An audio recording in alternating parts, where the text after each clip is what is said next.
C'est quoi être addict? C'est quand on est accroché à quelque chose qu'on peut pas s'en passer.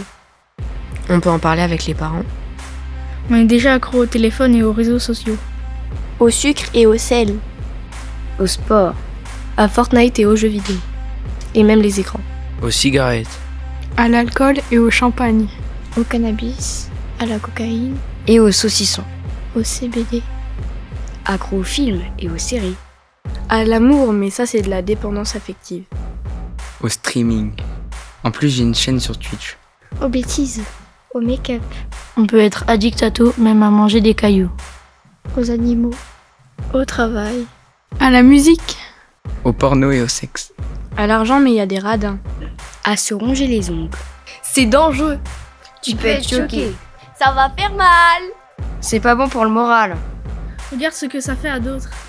Trop d'ondes, ça peut être un choc pour le cerveau. Je croise des gens malhonnêtes sur internet. Et puis, il y a le cyberharcèlement. Et même dans l'ENT, il y a des faux messages. Le pire, c'est que les parents voient les notes. Tout ça, c'est pour faire peur. Sur les réseaux, il n'y a pas de respect. Du coup, dans la vie aussi. Bye bye les addictions. Franchement, c'est speed. On a tous un téléphone portable aujourd'hui. En cas de danger, c'est important.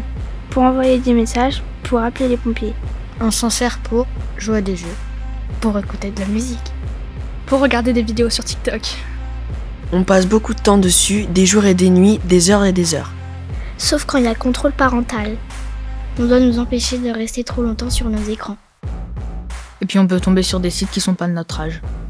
Le téléphone, c'est bien, mais c'est pas bien. Parce que des fois, on est bloqué. C'est vrai que quand les jeux s'arrêtent en plein milieu, c'est énervant. Des fois, tu tombes sur des Allemands sur Fortnite et ils t'insultent en anglais. Ils te crient dessus parce qu'ils sont morts dans le jeu. Perdre, ça rend triste ou agressif. Sur des jeux, on m'a déjà proposé de la drogue. Les gens comme ça, on les a signalés et ils se sont fait ban. Bien fait. Les gens, ils vendent de la drogue, ils essaient de savoir où tu habites et quel âge tu as. Même sur Snapchat, t'as des randoms. Ils t'envoient des photos inappropriées. Et des propositions pas mieux. Moi, on m'a proposé de me vendre un radiateur pour 1 euro. Ça fait mal au cœur de voir que des gens font ça pour l'argent. Ça me dépasse, c'est n'importe quoi. C'est violent et c'est bizarre, mais nous, on vient juste pour jouer. T'as l'impression de croiser des fous partout sur internet. Faut faire attention. Tu cliques sur des liens et ça t'amène sur des sites pour adultes. Quand ça fait ça, je ferme tout direct. Et puis il y a les spams, les pubs. On te vend des panneaux solaires, des tas de choses. Puis il y a des numéros qui te harcèlent. Ah, les arnaqueurs.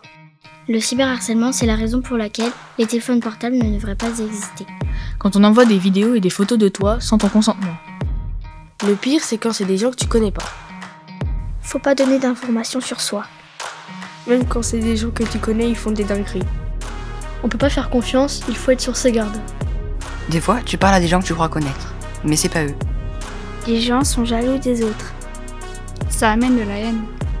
Mais c'est dur de se protéger. Faut les signaler. Faudra pas mettre sa tête sur les réseaux. Faudrait même pas y aller. Porter plainte. Et surtout, en parler aux adultes.